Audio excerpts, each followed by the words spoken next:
There is definitely a relationship between substance abuse and gender-based violence.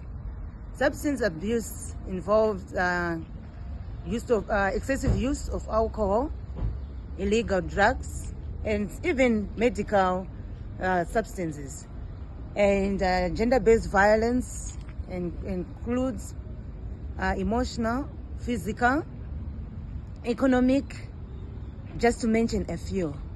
Growing up, I used to know of a couple. The husband was very quiet. You know, that person who is so quiet that you almost equate it to innocence. But you would wait for Friday. And when Friday comes, he would go to the beer hall and come back drunk.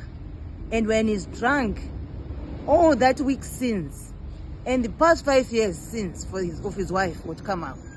You wouldn't sleep, even in the neighborhood, because they would be fighting. They would be shouting, all the verbal abuse and the physical abuse. But I later realized that this man had underlying issues, anger issues, which had not been dealt with, of which he would just hide behind alcohol or marijuana, whatever he used to take. Substance abuse definitely drives gender-based violence. In South Africa, there is high alcohol consumption. However, there is always very high gender-based violence reports. Gender-based substance abuse also leads to economic violence. When people use money that is supposed to be used for other issues, we encourage people to be financially intelligent.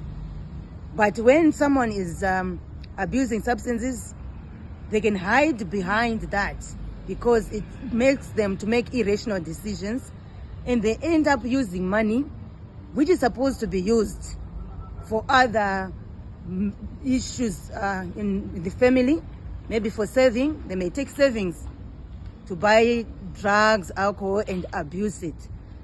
So people must not hide behind substance abuse. Get help. If you have anger issues, get help. If you did not deal with childhood trauma, maybe you grew up seeing mommy beating daddy or daddy beating mommy, and you didn't deal with that, you had anger issues in you, and that trauma, that cycle is repeating itself, you must get help. Gender-based violence is unacceptable, is unjustified, and it must stop. Let's say no to gender-based violence.